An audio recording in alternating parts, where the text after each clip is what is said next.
Едно од својствата на Аллах Джелле Джелалуху со кој е опишан во Куран Азимушан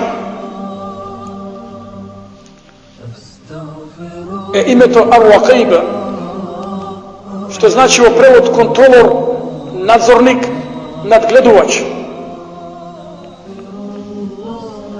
وَكَانَ اللَّهُ عَلَى كُلِّ شَيْءٍ رَقِيبًا. И Аллах Джелле Джелалуху над се е контролор и надзорник, посматрач.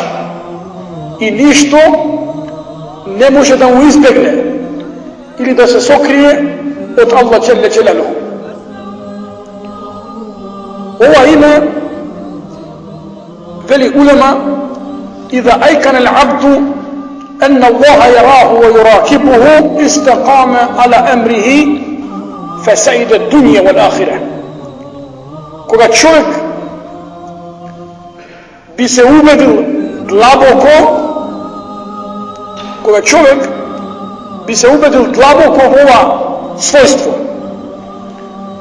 дека Аллах го гледа и посматра и ништо не може да му избегне од Аллаховиот поглед, тогаш човекот ќе биде исправен на Аллахов пат.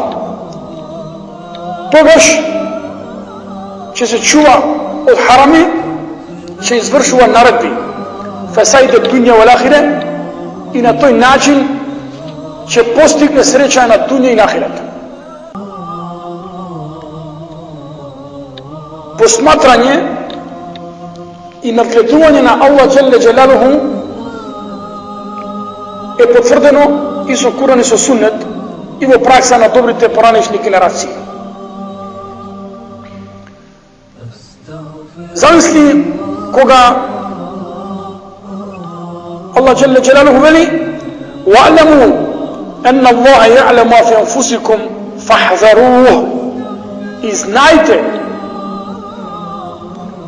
знаете дека Аллах знаит не она што надворешно го кажувате и надворешно што го искажувате, туку Аллах Джелле Джелалуху го знае она што е во внатрешноста на вашите души. Фахдару. И затоа внимавајте. И затоа чувајте се. Она што е надворешно, тоа може секој да го види и забележи. Меѓутоа, она што е внатрешно, што е во душа, тоа го гледа само Аллах Джелле Джелалуху.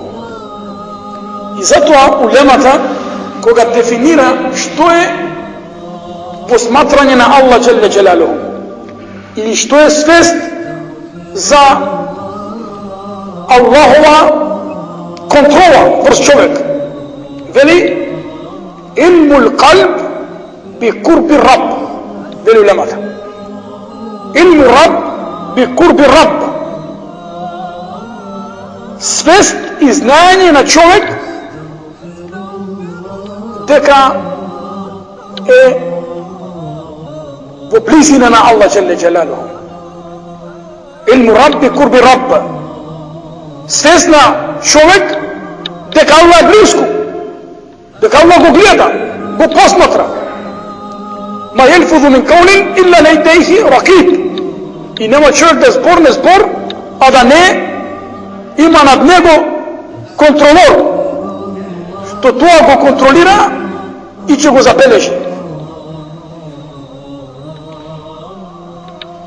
Замисли кога човек би бил свесен за оваа позиција, ова дереже на побожници, свеста на човекот за присуство на својот Господар.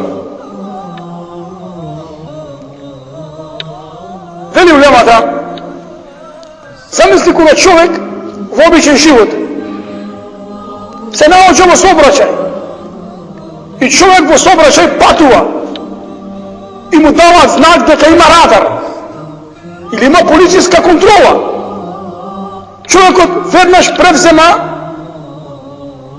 мерки за заштита и спремност при слушање на контрола да биде со запалени светла, со појас, со сообраќајна, со возачка, со прилагодена брзина. Зошто? Бидејќи знаат дека ако прекрши некој правило од сообраќај, ќе добие казна. И потврдено дека ако луѓето ги почитуваат правилата на сообраќај, нема да дојде до судар, нема да дојде до некоја несреќа. Бидејќи сите сообраќајни знаци ги поставиле стручни луѓе кои знаат на кривина колку треба да возиш и до каде можеш да развиеш брзина. Свеста на возачот за контрола или пак за радар кој може да го слика, веднаш се прилагодува и станува корисен во сообраќај. Станува правилен во сообраќај. Влегуваш во институција и читаш на влезот. Објектот е под надзор. Што значи објектот е под надзор? Значи снима камера. Тогаш веднаш пазиш како се однесуваш, како ги допираш предметите кои се наоѓаат во таа институција. Истото овие појави кои ги спомнавме, кога човек би ги ставил во ум, имаш радар од Аллах Джелешану.